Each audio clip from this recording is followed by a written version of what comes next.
நான் ஆட்சிக்கு வந்தா ஒரு வருஷத்துக்கு 2 கோடி பேருக்கு வேலை கொடுப்பேன்னு சொன்னார் ஒருவர். அவர் யார் உங்களுக்கு தெரியுமா? துபாக்கூர் மோடி.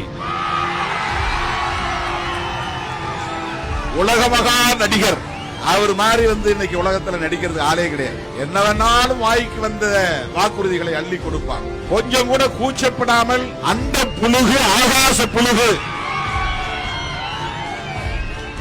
அவிழ்த்து கொட்டுவதில் அவருக்கு நிகர் அவர்தான். அவர் மாதிரி யாராலும் புழுகு பேசவே முடியாது. இப்ப கூட பார்லிமெண்ட்லயே அந்த புழுகு, ஆகாச புழுகு. சட்டப்பேரவை தேர்தல் வருதுன்னு உடனே தமிழ்நாட்டில் ரோட் டெவலப்மெண்ட் மட்டும் 1 லட்சம் கோடி, 1,03,000 கோடி நாங்க நிதி ஒதுக்கீடு செஞ்சிருக்கிறோம் அப்படின்னு நிர்மலா சீதாராமன் படிக்கிறாங்க. ஆனா அந்த எக்ஸ்பெண்டிச்சர் பட்ஜெட்ல புரட்டி பார்த்தால் அப்படி ஒரு நிதி ஒதுக்கீடே செய்யல அப்படிங்கிறது தெரியுது. நான் செய்ய போறேன்னு சொல்றேன், அதுக்கு நிதியை ஒதுக்கீடு செய்யணும் இல்லையா? அது 2 ஒரே நேரத்தில் இருக்கணும். ஆனா கிடையாது. என்ன இப்ப தேர்தல் வரப்போகுது, அதனால அடிக்கடி வந்துட்டு போவார் மோடி. என்னென்ன அறிவிப்புகள் செய்ய